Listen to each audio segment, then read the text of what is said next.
I never should have ignored the first warning sign. That's what everyone says in hindsight, right? But when you're alone in the backcountry and your camp stove feels a little warmer than usual, you don't immediately jump to the worst conclusions. You rationalize. You tell yourself it's just residual heat, or maybe the summer sun warming the metal. That's what I kept telling myself anyway. I've been planning this solo trek through Glacier Peak Wilderness for months. After my divorce, I needed something to focus on besides empty rooms and hollow conversations with well-meaning friends. The wilderness had always been my refuge, and I figured 2 weeks of solitude might help me reset. The first 3 days were exactly what I needed. The trail was challenging enough to keep my mind occupied. The views were spectacular, and the weather held steady. I'd picked a route that would take me through some of the more remote areas, where I could go days without seeing another hiker. Just me, my thoughts, and the mountains. I made camp that third evening in a small clearing near a stream, about 15 miles from the nearest ranger station. The routine was familiar and comforting. Set up the tent, inflate the sleeping pad, gather firewood, filter water. I'd done it hundreds of times before. Everything felt normal until I started making dinner. I always pack light when I'm solo hiking, and my trusty MSR pocket rocket stove had been with me on countless trips. I knew exactly how long it took to cool down after use, usually about 20 minutes tops. But that night, after boiling water for my dehydrated meal, I noticed it was still hot to the touch an hour later. Not warm. Hot. I checked the fuel canister, making sure there wasn't a leak keeping the flame going. Nothing. The stove just stayed hot. I didn't want to pack it away while it was still radiating heat, so I left it out, figuring it would eventually cool down. It didn't. By the time I was ready to turn in, the stove was still putting off enough heat that I could feel it from several feet away. The rational part of my brain searched for explanations. Maybe the altitude was affecting the fuel somehow? Could the metal have been damaged in a way I couldn't see? But none of the explanations felt right. I finally wrapped the stove in my spare shirt and packed it away, trying to ignore the unease settling in my stomach. That night, I had trouble sleeping. The temperature in my tent felt off. Even with my sleeping bag unzipped, I was sweating. The thermometer on my watch showed 75 degrees Fahrenheit, unusually warm for early September at 6,000 feet. I woke before sunrise, feeling like I was in a sauna. My watch now read 82 degrees Fahrenheit. The air outside the tent was crisp and cool, probably in the low 50s, but inside it felt like midsummer. I noticed my titanium cook pot from the night before was still warm to the touch hours after use. Something was wrong. Fundamentally, undeniably wrong. I broke camp quickly, wanting to move on from whatever strange pocket of heat I'd wandered into. But as I was packing up, I noticed something that made my blood run cold despite the warmth. The ground where my tent had been was scorched, not burned, but darkened in a perfect circle, as if it had been slowly baked all night. I should have hiked out right then, should have turned around and made straight for the ranger station. Instead, I convinced myself it was just some weird geological phenomenon, underground hot springs or venting gases, or something equally rational. I adjusted my route slightly, but pressed on. That night, I made sure to choose a campsite on solid rock, away from any possible geothermal activity. I didn't use my stove, opting for a cold dinner instead. It didn't matter. By midnight, my tent was like an oven again. My watch thermometer showed 85 degrees Fahrenheit inside the tent. When I touched my sleeping pad, it was warm, not from my body heat, but from below. The rock underneath my tent was radiating heat like a stovetop on low. All my metal gear, my trekking poles, my bare canister, even the zippers on my backpack, were warm to the touch. I got out to check the temperature away from my campsite. 50 yards out, my watch showed a normal 48 degrees Fahrenheit. But as I walked back toward my tent, the temperature climbed steadily. I took more readings, marking the spots with small cairns. When I was done, I had mapped out a perfect circle of heat centered on my tent about 30 yards in diameter. Sleep was impossible. I sat up all night, watching the temperature climb degree by degree. 87 degrees Fahrenheit, 89 degrees Fahrenheit, 91 degrees Fahrenheit. The rocks under my tent were now uncomfortably hot to touch. The air smelled strange, not like sulfur or anything geological, but like hot metal and ozone. At 3:47 a.m., my headlamp caught something that made me freeze. The circle of heat had become visible. The air around the perimeter was shimmering, like the waves you see above hot asphalt in summer. But this shimmer was vertical, forming a cylindrical wall around my campsite. I backed away from it slowly, my heart pounding. As I approached the boundary, I could feel the temperature differential like a physical barrier. Inside, 93 degrees Fahrenheit and climbing. Outside, 48 degrees Fahrenheit. The shimmer appeared to be slowly rotating, moving counterclockwise around my tent. My hands shook as I pulled out my phone to document what was happening. The camera wouldn't focus on the shimmer, but it captured the temperature readings clearly enough. I narrated quietly, trying to maintain some semblance of scientific observation, even as panic clawed at my throat. The heat seems to be concentrated in a perfect circle, approximately 60 feet in diameter. The boundary is visible as a distortion in the air, rotating counterclockwise. All metal objects within the circle retain heat indefinitely. Temperature continues to rise approximately 1 degree Fahrenheit every 15 minutes. A sound interrupted my recording, a low hum, just at the edge of hearing, emanating from everywhere and nowhere at once. The shimmer began rotating faster, and my watch beeped the temperature warning. 95 degrees Fahrenheit. That's when I saw them. Shadows moving in the shimmer, elongated and distorted like reflections in a funhouse mirror. They seemed to be walking the boundary, keeping pace with the rotation. 3 of them. 4. More. Each time the shimmer completed a rotation, there were more shadows walking its edge. The humming grew louder, and I felt pressure building in my ears. The temperature hit 97 degrees Fahrenheit.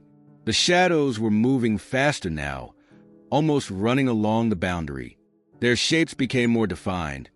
Humanoid but wrong, too tall, too thin, their movements too fluid to be natural. At 98 degrees Fahrenheit, they started reaching toward me. I'd love to say I stayed to see what happened next, that I was brave enough to unlock some profound mystery of the universe. But when those impossible shadows stretched their impossible limbs toward my tent, my nerve broke. I grabbed my backpack and ran, abandoning my tent and half my gear, sprinting through the barrier of heat. The temperature drop hit me like a wall of ice water. I heard something like glass cracking, felt static electricity raise every hair on my body. And then I was through. I ran until my legs gave out, not daring to look back until the sun rose. When I finally caught my breath and checked my watch, the temperature was a steady 49 degrees Fahrenheit. Normal. Safe. My remaining metal gear had cooled to ambient temperature. The hum was gone, replaced by ordinary forest sounds. Birds, wind in the trees, small animals going about their morning routines. It took me 6 hours to hike back to my campsite, following my GPS track. I found my tent exactly where I'd left it, but there was no sign of the heat anomaly. No shimmer, no shadows, no temperature differential. Just a perfect circle of scorched earth, 30 yards in diameter, centered on my tent. Every plant within the circle was dead, dried out as if they'd been slowly cooked. The ground was cracked like sun-baked clay. My abandoned gear was untouched, but all the metal components had been changed. My spare trekking poles were warped, not from heat damage, but as if they'd been stretched by some impossible force. The aluminum stakes holding my tent looked melted and reformed into shapes that hurt my eyes to look at. I took photos and samples, knowing no one would believe me otherwise. Then I packed up what I could salvage and hiked out at record pace. I filed a report with the rangers, who documented everything with professional skepticism. They promised to investigate, but suggested there must be a natural explanation, Underground coal fires, perhaps, or some kind of rare geological event. I knew better. The circle of heat had followed me from my first campsite. It had grown stronger each night. And worst of all, I think it was just the beginning of something trying to break through. I still go camping, but never alone and never in that part of the wilderness. Sometimes on cold nights, I'll wake up in a sweat, convinced I can hear that low hum again, feel that inexplicable heat building around me. I'll check my watch's thermometer compulsively, watching for any unexpected rise in temperature, because deep down, I know those shadows are still out there, walking their circular path, growing stronger, waiting for someone else to make camp in just the right spot. And next time, they might not let their prey escape. I've started a collection of similar stories. Unexplained heat anomalies in remote areas, mysterious circles of dead vegetation, hikers reporting temperature irregularities, and strange shadows. There aren't many, but each one follows the same pattern. The heat, the circle, the shadows.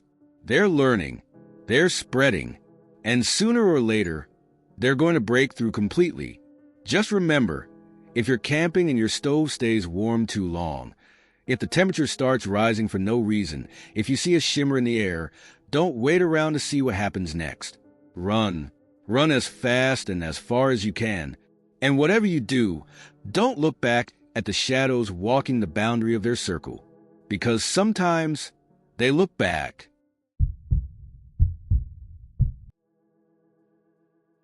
The first modified blaze appeared so subtly that I nearly missed it. Just a small addition to the standard blue trail marker. A single curved line intersecting the rectangle, almost invisible unless you knew where to look. 3 days into my solo trek along the Appalachian Trail, it was the kind of detail most hikers would dismiss. I wish I had. I'd chosen October for my hike, specifically to avoid the crowds. The summer-through hikers were long gone, and the weekend warriors had dwindled with the cooling weather. The solitude was exactly what I needed after the year I'd had. Mom's long illness, the funeral, sorting through her house. I needed space to process it all. I'd been marking my progress meticulously, noting every blaze and trail marker in my journal. It was a habit Mom had instilled in me during our hiking trips when I was young. Always know where you've been, she'd say, so you know where you're going. The memory made me smile as I paused to sketch the modified blaze in my notebook. The next morning, I found 2 more altered blazes. These modifications were different. Small triangular shapes added to the corners of the standard markers. They were painted with the same blue, perfectly color-matched, but the paint looked fresher. I took photos with my phone, though the signal had been dead for days. By midday, I started noticing a pattern. The modifications were appearing more frequently, and they were getting more complex. Curves became arrows. Triangles gained internal lines. What had started as simple additions were evolving into elaborate geometric patterns overlaid on the original blazes. I stopped to check my map against the last few miles of markers I'd documented. Something wasn't adding up. The modified blazes weren't just random vandalism. They formed a clear progression, like a language building itself one symbol at a time. But that would mean I flipped back through my journal, comparing the symbols I'd sketched. Each new modification incorporated elements from the previous ones, building complexity while maintaining a consistent style. Someone would have needed to paint these over several days, working ahead of me on the trail. But I hadn't seen another soul in 3 days. The sun was starting to set when I made camp, choosing a spot with good visibility of the trail in both directions. As I was setting up my tent, I noticed something that made my stomach lurch. The nearest blaze, one I'd photographed hours earlier as a simple blue rectangle with a curved line, had changed. The modification was fresh. The paint still looked wet. I checked my photo. There was no doubt. The symbol had been altered in the few hours since I'd passed it. Sleep didn't come easily that night. Every snapping twig sent my heart racing. I kept my headlamp close, periodically scanning the trees around my camp. The modified blaze seemed to catch and reflect the light differently than the others, almost like it was watching me back. Dawn brought a new discovery that shattered any remaining doubts. All the blazes visible from my campsite had been modified overnight. Each one now bore an identical symbol, a complex geometric pattern I hadn't seen before. The fresh paint glistened in the morning light. I packed quickly, fighting the urge to run. Running in the backcountry was never smart, and panic would only lead to mistakes. Instead, I forced myself to maintain my documentation routine, photographing and sketching each new modification I encountered. The patterns were evolving faster now. By mid-morning, I was finding newly painted symbols every few hundred yards. They were no longer confined to existing blazes. Fresh marks appeared on trees, rocks, even scratched into the dirt of the trail itself. The style remained consistent, but the complexity was increasing exponentially. Then I found the first mark that wasn't blue. It was red, a deep crimson that looked almost black in the shadows. The symbol itself was unlike the others, organic, flowing lines instead of geometric patterns. It had been painted across a blue blaze, partially obscuring the original marker. I checked my map again, trying to calculate the distance to the nearest trail exit. 20 miles to the next road crossing. Too far to make it before dark. 15 miles back to where I'd started. Neither option felt safe. The sound of paint scraping on bark made me freeze. It came from somewhere ahead on the trail, just around a bend. A slow, deliberate sound, like someone taking their time with careful brushstrokes. I silently slipped off my pack and crept forward, staying close to the trees. The bend in the trail revealed nothing but more modified blazes. The scraping sound had stopped, but there on the nearest tree was a mark that hadn't been there seconds before, the paint still running in thin rivulets down the bark. I backed away slowly, then turned to retreat down the trail. Another fresh mark waited on a tree I just passed. The paint was wet. My calm documentation dissolved into frantic photos and hasty sketches as I moved faster down the trail. Every time I looked back, fresh symbols had appeared on the trees behind me. Looking forward revealed new marks ahead. They were appearing faster than humanly possible, boxing me in. The red symbols began appearing more frequently, interweaving with the blue in patterns that made my eyes hurt. They seemed to pulse in my peripheral vision, but when I looked directly at them, they were just paint on bark. By late afternoon, I couldn't tell which direction I'd come from. The trail markers had transformed into an unbroken chain of overlapping symbols. My photos showed their evolution, each image capturing a different configuration than what now existed on the trees. Even my sketches seemed to shift when I looked away from them.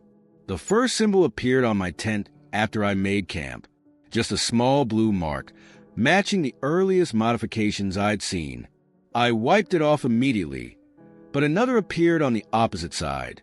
Then another, and another. Soon they covered the rain fly in an expanding maze of blue and red. The scraping sound returned that night, surrounding my tent.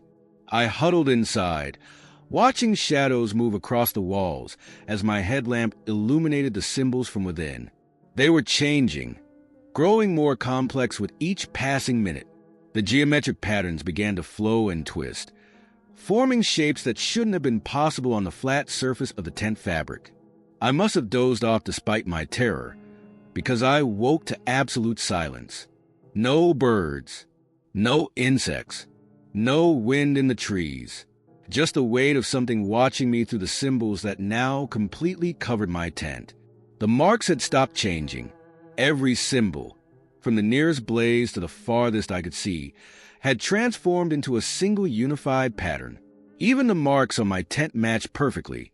They all pointed to something, a direction or destination I could almost understand if I stared long enough.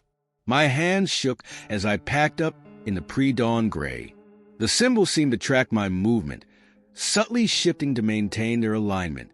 I abandoned any pretense of documentation and started walking, following the trail away from the direction they indicated. The blazes changed behind me with every step, reforming into new patterns that still pointed the same way. Even my footprints in the dirt transformed into symbols moments after I made them. The red marks began to dominate, their organic curves consuming the geometric blue patterns. I was running by midday, no longer caring about backcountry safety protocols. The symbols kept pace effortlessly, flowing across the trees like liquid. They had started making sound, a soft whisper just below the threshold of comprehension. When I finally broke through to a Forest Service road, the symbols stopped at the tree line. I flagged down the first car I saw and never looked back. But I know they're still there, growing, changing, communicating something I was never meant to understand. I reported everything to the Park Service, showing them my photos and journal. They organized a search, but by the time they reached the area, all the blazes had returned to normal. Just standard blue rectangles marking the trail. My photos had transformed too, every image now showing unmodified trail markers. Only my sketches remained as evidence, and even they seemed different each time I look at them. The symbols continue to evolve on the pages of my journal, becoming more intricate, more purposeful. Sometimes at night, I catch them shifting in the dim light, still pointing to something in the darkness. I've never gone back to those trails, but I know the symbols are spreading. Hikers occasionally post photos online of strange modifications to trail markers, quickly dismissed as vandalism or tricks of light. I recognize the patterns, though. The same curved lines and geometric shapes, growing more complex, learning to communicate. They're still trying to show us something, still trying to lead us somewhere. And sometimes, when I'm alone at night, I find myself drawing the symbols without meaning to. They flow from my pen with perfect precision, each one more elaborate than the last. They're calling me back to the trail, back to whatever waited at the end of their directions. One day, I might follow them. Part of me needs to know what they're trying to say. But for now, I just document their appearance in my journal and try not to notice how the symbols seem to watch me while I sleep. Just remember, if you're hiking and see something strange added to a trail marker, something that looks too precise to be vandalism, too purposeful to be random, don't stop to document it. Don't try to understand it. Just walk away, because once the symbols know you've noticed them, they'll never stop trying to show you the way.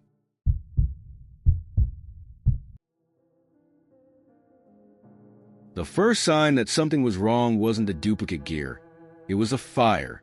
I woke at dawn to find our campfire perfectly mirrored on the opposite side of our clearing, still smoldering as if it had burned all night. But we hadn't lit a second fire. "Hey, Megan, did you?" I started to ask, but the words died in my throat as I emerged from our tent. Every single item in our campsite had been duplicated with unsettling precision. A second tent, identical to ours down to the small tear in the rainfly. A second camp stove, positioned at exactly the same angle. Even our hiking boots outside the tent had twins, with the same worn treads and mud patterns. But Megan wasn't in the tent when I checked. Her sleeping bag was still warm. Let me back up. We'd picked the spot in the Monongahela National Forest specifically because it was off the main trails. Megan and I had been camping together since college, and after 10 years, we had our system down perfect.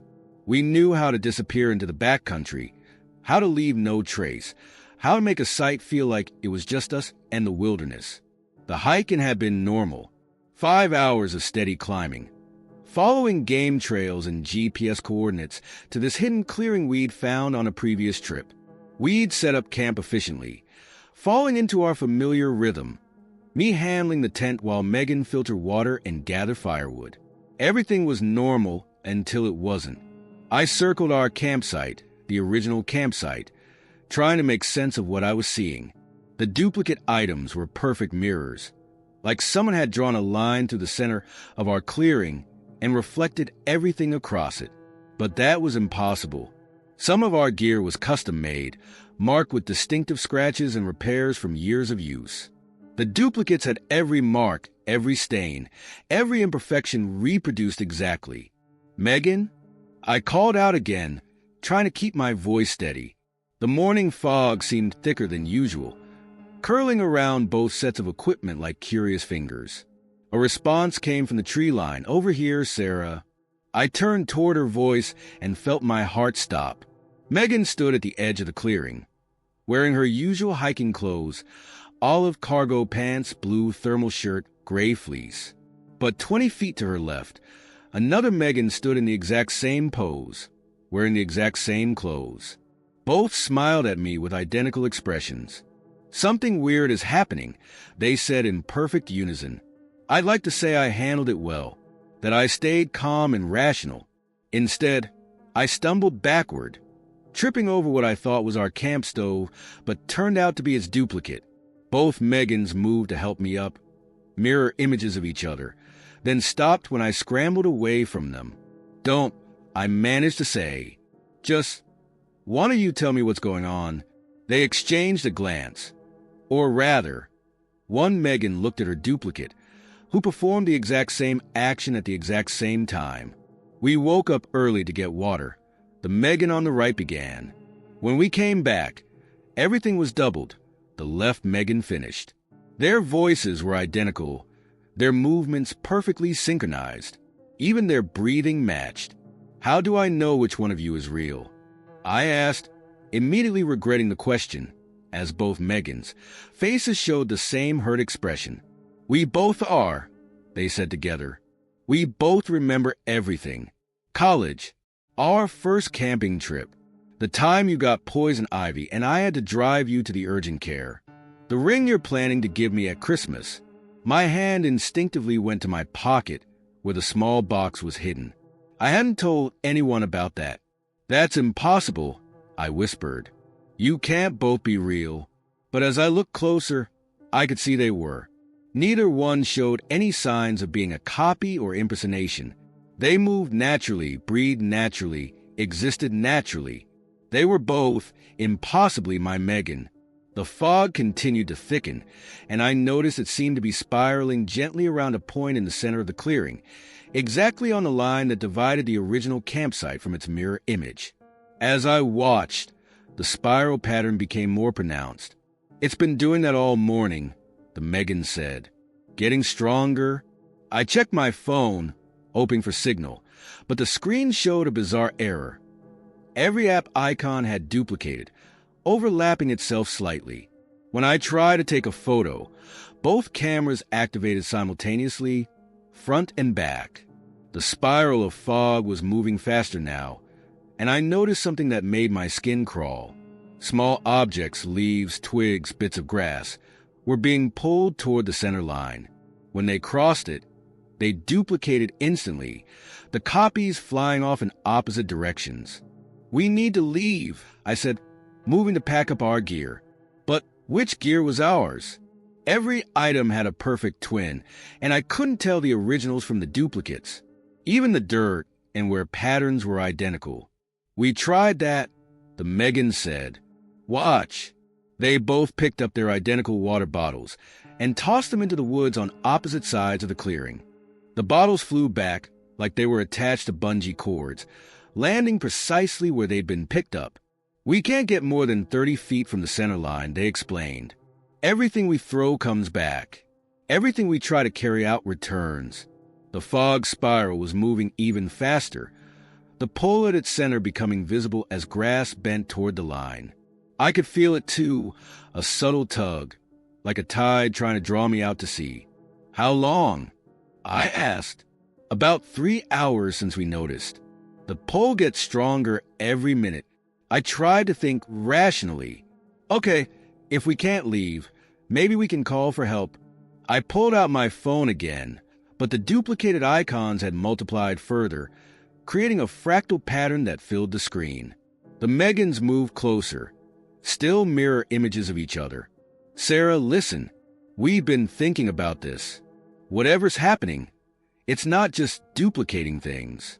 It's splitting reality somehow. And the split is getting wider."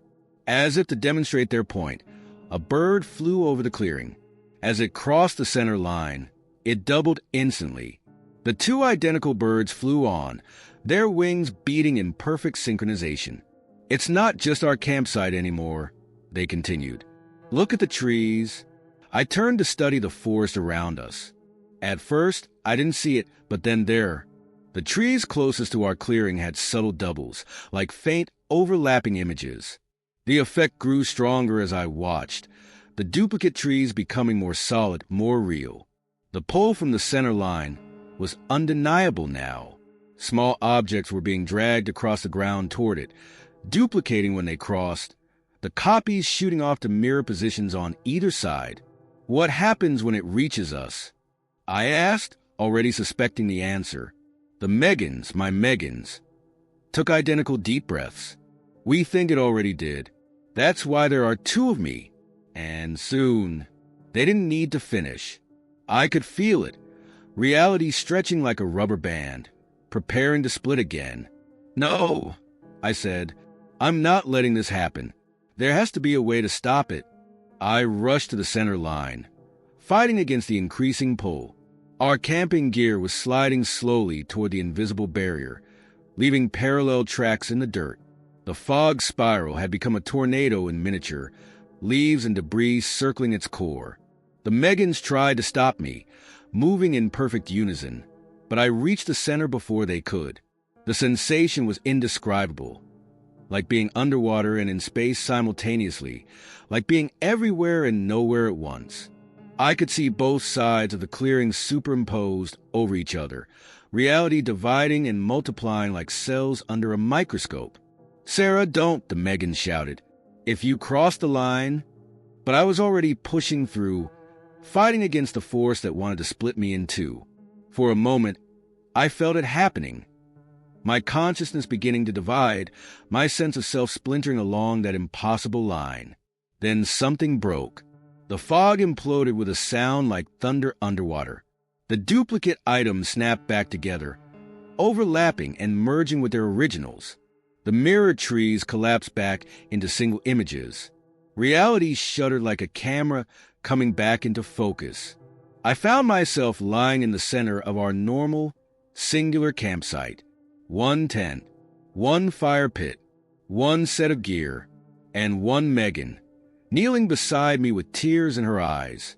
"You could have died," she whispered, helping me sit up. When everything snapped back, I felt it, both versions of me crashing back together. All those doubled memories merging into one. My head was spinning, filled with echoes of a divide that no longer existed. What was it? What happened here? Megan shook her head. "I don't know. But look." She pointed to our camping gear. Everything had returned to normal, but there were subtle changes. The tear in our tent's rain fly was gone. The worn treads on our boots had been restored. Every item looked newer, better, like the best versions of themselves had won out when the duplicates merged. We packed up quickly, and this time nothing tried to stop us from leaving. The forest felt normal again, solid and singular. But as we hiked out, I noticed something that made me grab Megan's hand. Our shadows. Mine was slightly darker on the left side, hers on the right, like echoes of the divide that had almost split us apart. We never went back to that clearing, but sometimes I catch glimpses of double images in mirrors, or feel a subtle pull when I cross certain boundaries. And sometimes, late at night, I wonder about all the other campsites out there in the wilderness, and how many of them might be quietly dividing, creating mirror worlds that spiral endlessly outward, duplicating reality one campfire at a time. Just remember, if you're camping and wake up to find your world reflected, don't cross the line. Some divisions aren't meant to be mended, and some mirrors are better left unbroken, because somewhere out there, in a forest of infinite reflections, another you might be reading these exact same words, making the exact same choice, and their story might not end as well as mine.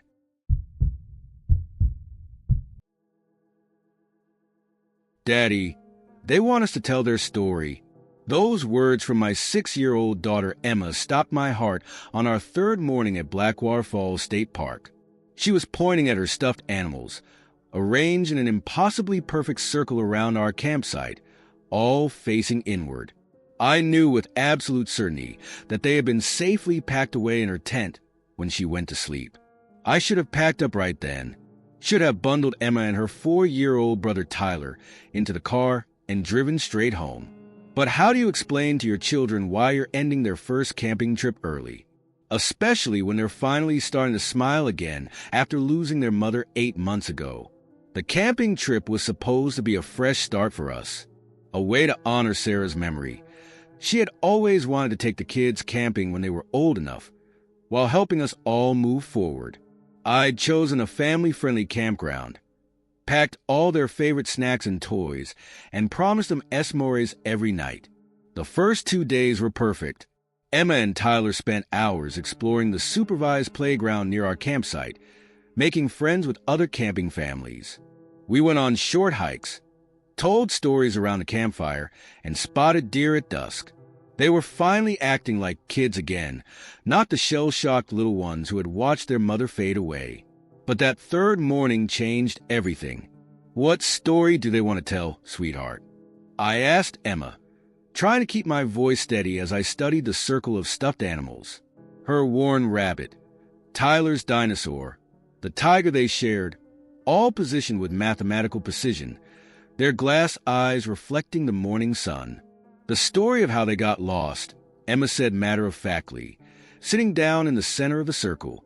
They come to play with us at night while we sleep, but they need our help to find their way back.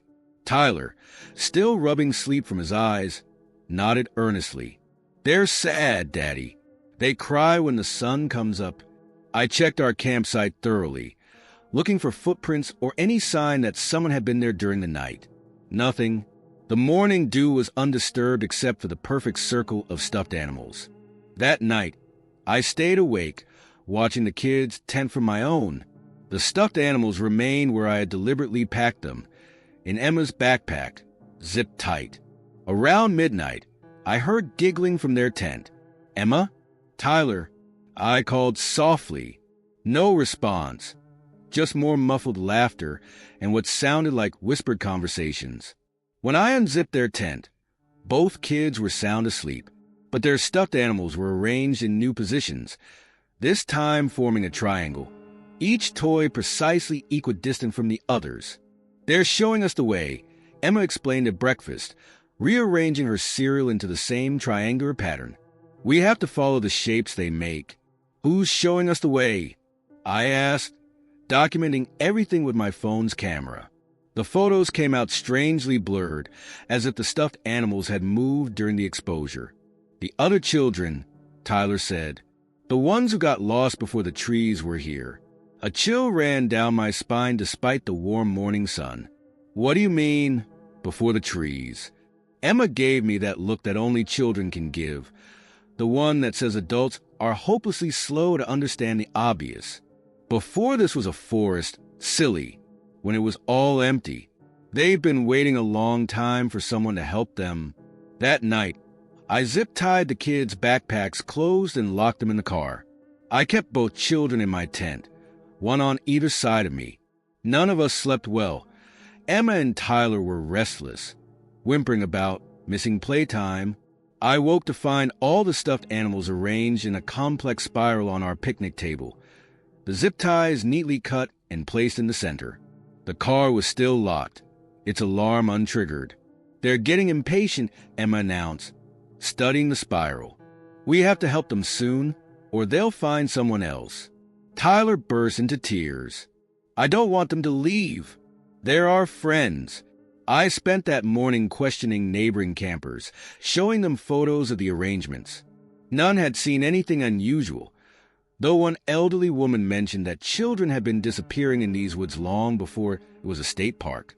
They say this whole area was sacred ground once, she told me, her eyes distant, a place where the veil was thin, where lost things could be found again, if you knew how to look. That afternoon, both kids' drawings showed the same pattern, concentric circles surrounding a central spiral. When I asked about them, Emma said they were maps. Maps to where? I asked, dreading the answer. To where they're waiting, Tyler said. In the hollow place under the old ground. That night, I didn't bother trying to secure the stuffed animals. Instead, I set up my phone to record our campsite. The kids were unusually cooperative about going to bed early. The footage showed nothing until exactly midnight. Then the screen filled with static. When it cleared 15 minutes later, the stuffed animals had formed a perfect replica of the kids' drawings, concentric circles around a spiral, pointing toward the dense woods behind our site. I played the video frame by frame, trying to catch the moment they moved. Instead, I found something that turned my blood to ice. In the static, you could just barely make out shapes moving in the background. Small shapes, child-sized shapes, dancing in circles. The next morning, the kids were gone. Their tent was empty, sleeping bags still warm. The stuffed animals had vanished too, leaving behind one final pattern pressed into the dirt, an arrow pointing into the woods. I called the park rangers immediately. They organized a search party within the hour, but Emma and Tyler had left no trail.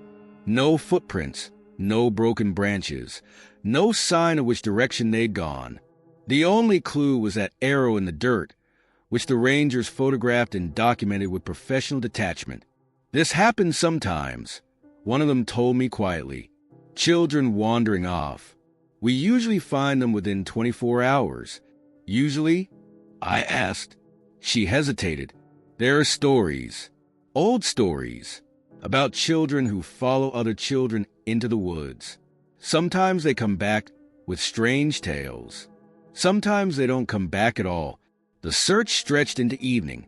I stayed at our campsite in case they returned, going crazy with every snapped twig and rustled leaf. As the sun set, I heard it, children's laughter carrying on the wind. I followed the sound deeper into the woods, against all logic and training. The laughter grew louder, mixed with familiar voices. Emma and Tyler, calling for me to hurry up. The trees opened into a small clearing I swore hadn't been there before. My kids sat in the center, surrounded by their stuffed animals and others, shadowy figures that flickered like old film footage, children in clothes from every era, all playing together as if it was the most natural thing in the world. Daddy, Emma called. We found them. We can help them go home now. The shadow children turned to look at me with eyes that glowed like dying stars. They held hands with my children, forming yet another perfect circle. Please, one of them whispered in a voice like autumn leaves. We've waited so long. We just want to go home. I had a choice to make.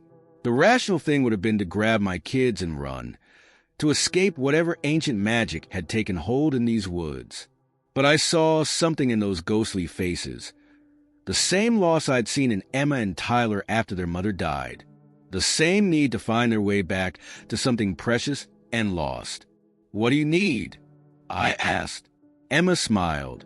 They just need someone to tell their story, Daddy. To remember them. Then they can rest. So we sat in that clearing, my living children and those ancient shadows, and they told me their tales. Stories of wandering too far, of following lights in the woods, of seeking paths home that no longer existed.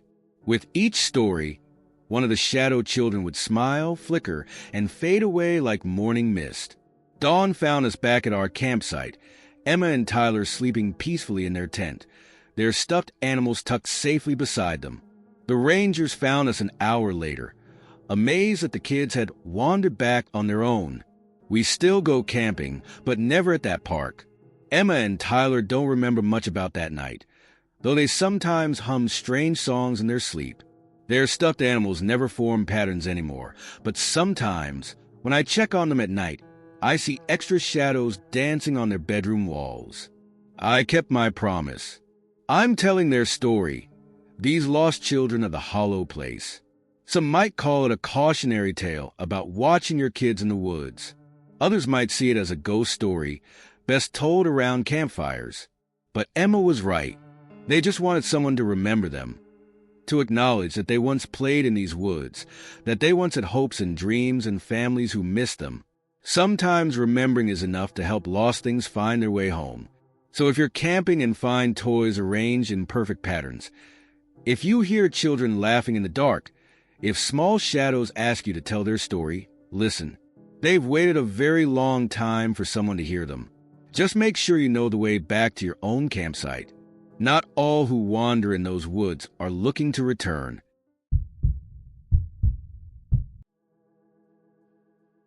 The first photograph was yellowed and curling at the edges, a faded Polaroid showing the exact spot where my tent now stood. The timestamp in the corner read July 15th, 1973, and someone had scrawled "perfect campsite" on the white strip below the image. I wouldn't have thought much of it, except I recognized the distinctive lightning-struck pine tree in the background. It hadn't aged a day in 50 years. I found the photo while clearing space for my tent, half buried in the pine needles. As an avid photographer myself, I appreciated the coincidence. Someone else had seen the potential in this secluded spot decades ago. My digital camera was already capturing the same dramatic views of Mount Baker that filled the background of that old Polaroid. I was 3 days into a week-long solo photography trip, seeking spots off the main trail where I could capture the wilderness without human interference. This clearing was perfect, elevated enough for good light, sheltered from the wind, and far enough from established campsites to avoid light pollution in my night shots. Setting up camp, I kept comparing the old Polaroid to my surroundings. Everything matched perfectly. The angle of the slope, the arrangement of rocks, even the way the undergrowth thinned out at the clearing's edge. Only that lightning-struck pine seemed immune to time, its twisted trunk exactly as it appeared in 1973. The sun was setting when I found the second Polaroid.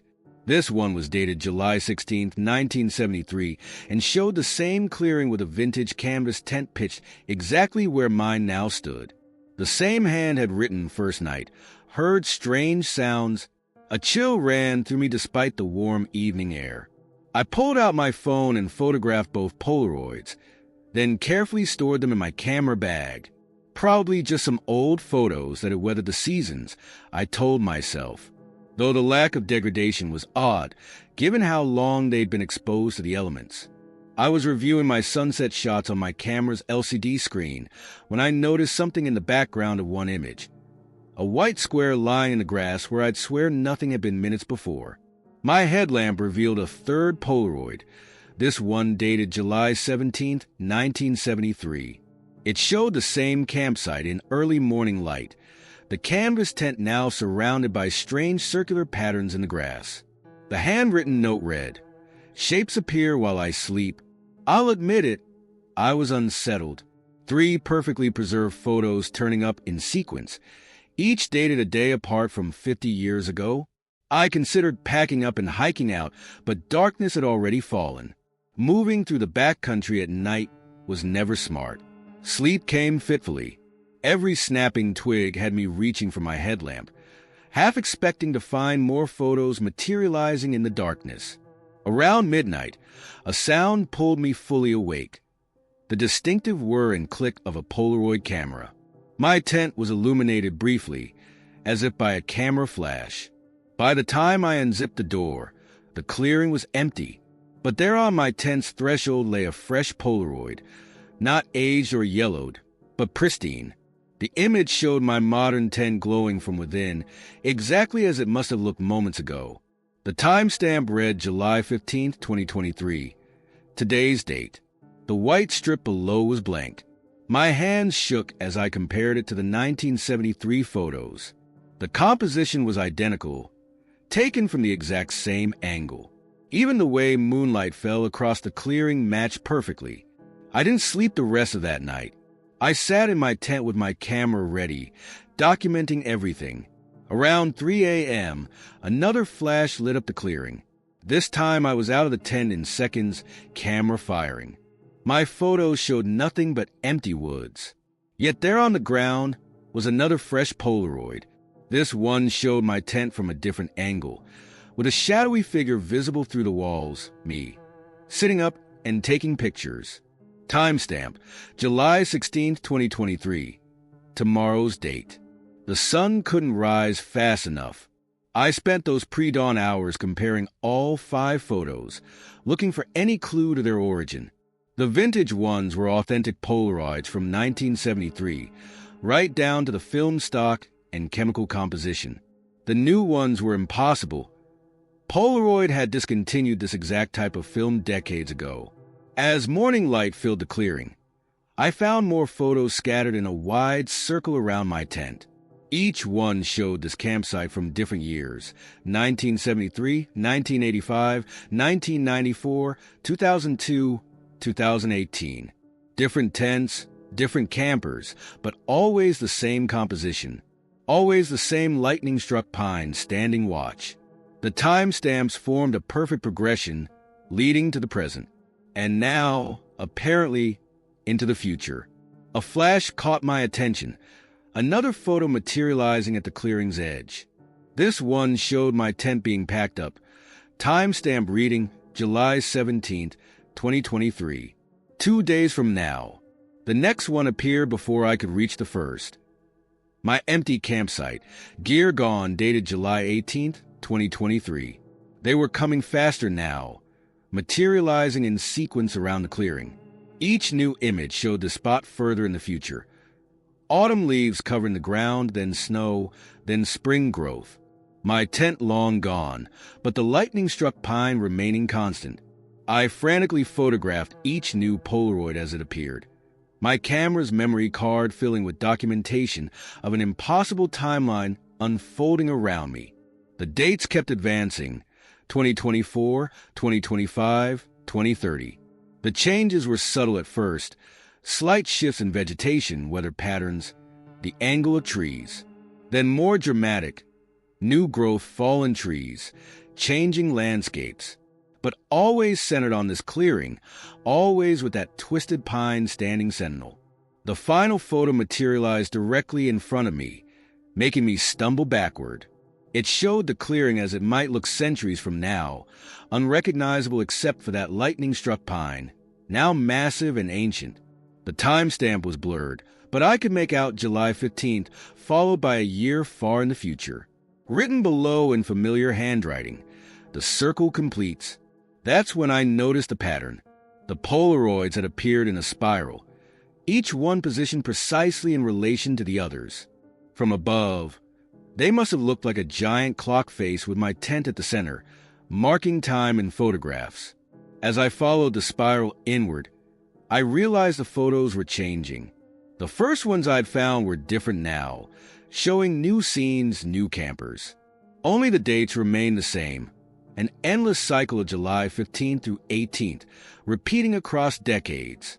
My own photos began to change even as I watched. The digital images on my camera's screen shifted and blurred, showing different versions of the clearing, different moments in time. Only the lightning-struck pine remained constant, anchoring each shot to this specific point in space. I understood then what I had stumbled into, a place where time moved differently, where past and future leaked into each other like wet photographs bleeding together. The clearing was a focal point, a temporal lens concentrating decades of moments into single exposures. And I was now part of its cycle. My hands moved automatically.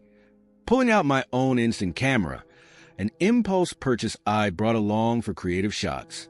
The film was modern, but as I raised the viewfinder to my eye, I knew it would work. I took 4 photos, one of the empty clearing, one of my tent, one of the lightning-struck pine, and one of the spiral of Polaroids on the ground. As each shot developed, the images changed subtly, the timestamps shifting to match the 1973 sequence. My handwriting appeared below each one, though I hadn't written anything. Perfect campsite. First night. Heard strange sounds. Shapes appear while I sleep. The circle completes.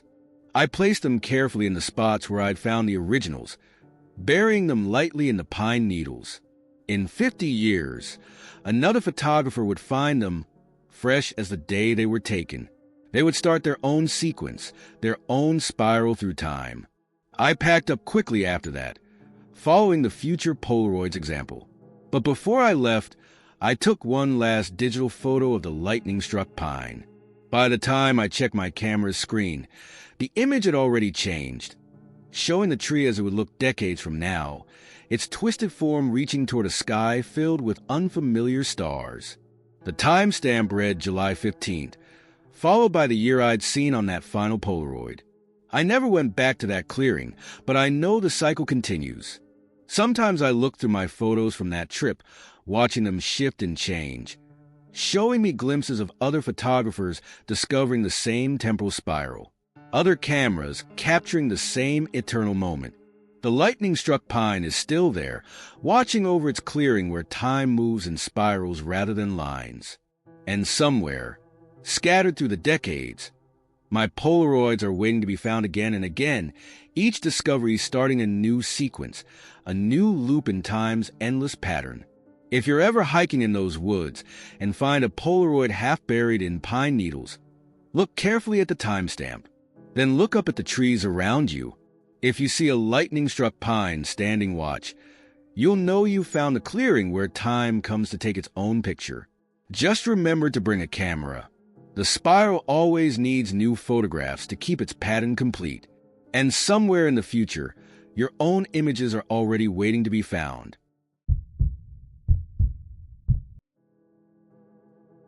I knew something was wrong when I found alpine flowers in my water filter. Not just a few petals, but entire pristine blooms of sky pilot and moss campion, high-altitude plants that shouldn't exist below 12,000 feet.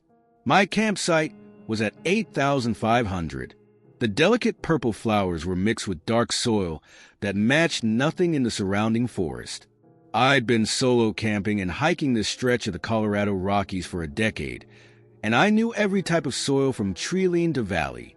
This dirt was wrong. Too fine, too dark, the kind you only find above where trees can grow. I emptied my water containers and rinsed the filter system thoroughly, attributing the strange contents to contamination from my last high-altitude trek. But when I refilled from the nearby stream, the same thing happened. Crystal clear water flowing in, but coming out clouded with that black alpine soil and fragments of flowers that should be blooming thousands of feet above me. The water tasted different too, thinner somehow, with a mineral tang I recognized from climbing expeditions. It tasted like snow melt from near the summit. I checked my altimeter watch, still showing 8,547 feet. The dense forest around my campsite confirmed the elevation. These ponderosa pines and Douglas firs don't grow much above 10,000 feet. Yet everything I filtered tasted like it came from the alpine zone. As the sun set, I noticed my breathing had become slightly labored, as if the air was thinner than it should be. My watch's barometric sensor was showing strange readings, fluctuating between normal pressure for this elevation and something much lower. The temperature dropped rapidly. Not unusual for the mountains, but this was different. It felt like the bitter cold of high altitude, the kind that cuts through even the best gear. I woke at midnight gasping for air. My watch was blaring its altitude warning, the kind designed to alert climbers to dangerous elevation gains. The display read 12,843 feet, but that was impossible.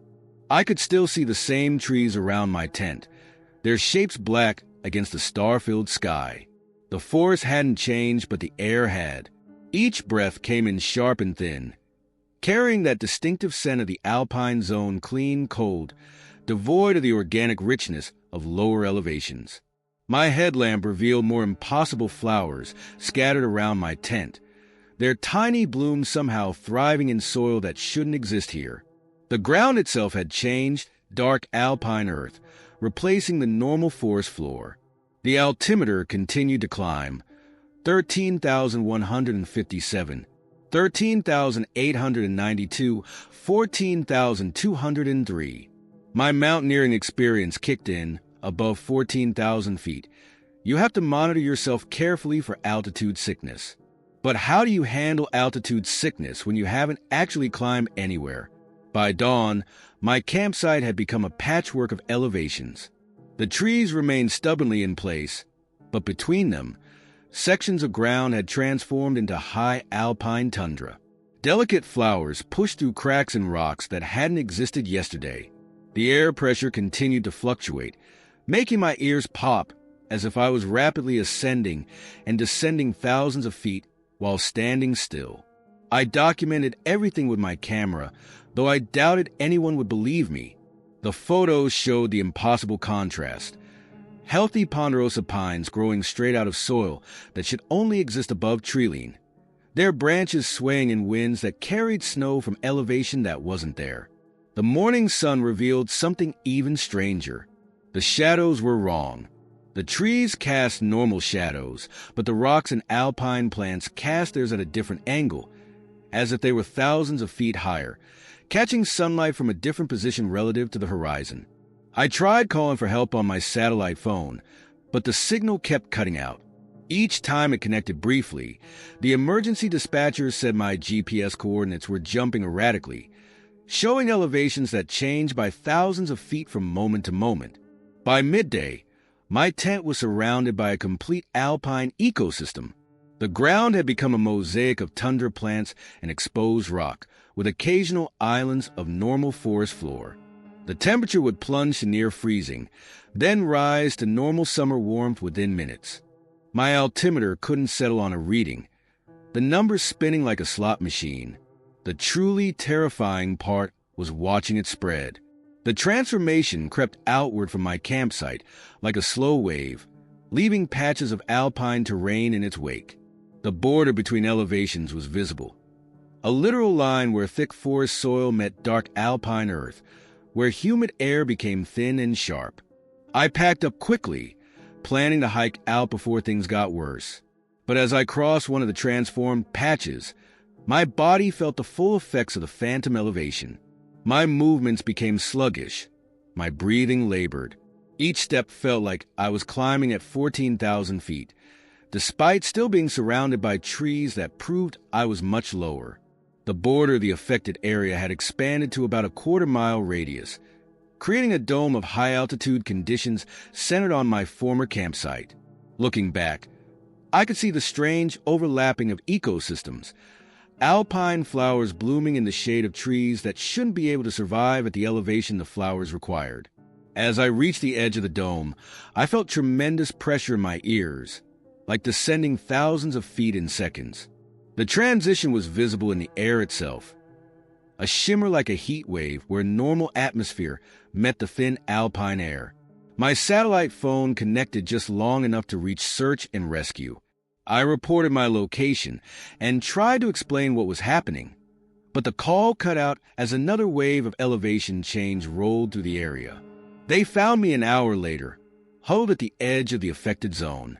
The rescue team's equipment showed the same impossible readings.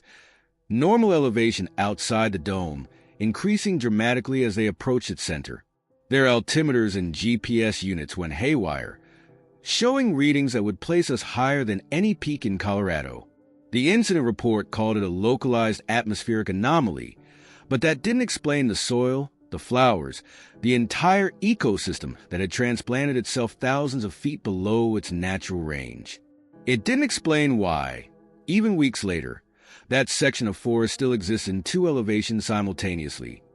Trees growing at 8,500 feet, while their roots reach into soil from 14,000 feet. Scientists studied the site for months.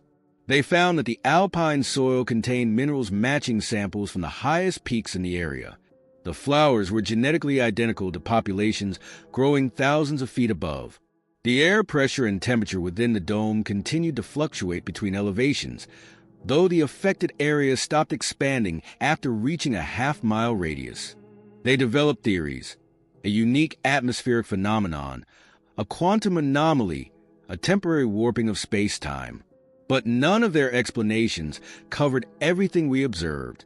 None could explain why the trees remained unaffected while everything else changed, or why the transformation had started with my water filter. The area remains cordoned off, marked as an environmental research zone, but hikers in nearby areas report strange effects: water that tastes like snowmelt, sudden drops in air pressure, alpine flowers appearing in their campsites overnight. The elevation changes seem to be spreading, creating pockets of impossible altitude throughout the forest. I still camp and hike, but now I obsessively check my altimeter and watch for signs. that mineral taste in the water, the slight breathlessness that shouldn't happen at lower elevations, the distinctive black soil of the alpine zone. I keep expecting to wake up one morning to find my tent surrounded by flowers that shouldn't exist where I am, because somewhere in those mountains, elevation has become unstable. The clean line between ecosystems is blurred, and altitude is no longer a matter of how high you climb. Every time I filter water or set up camp, I wonder if this will be the spot where the mountains decide to reach down instead of up. Just remember, if you're camping and your water starts tasting like snowmelt, if you find flowers that shouldn't grow where you are, if breathing becomes just a little harder than it should be, check your elevation, then check it again, because sometimes the mountains come to you, and they bring their altitude with them.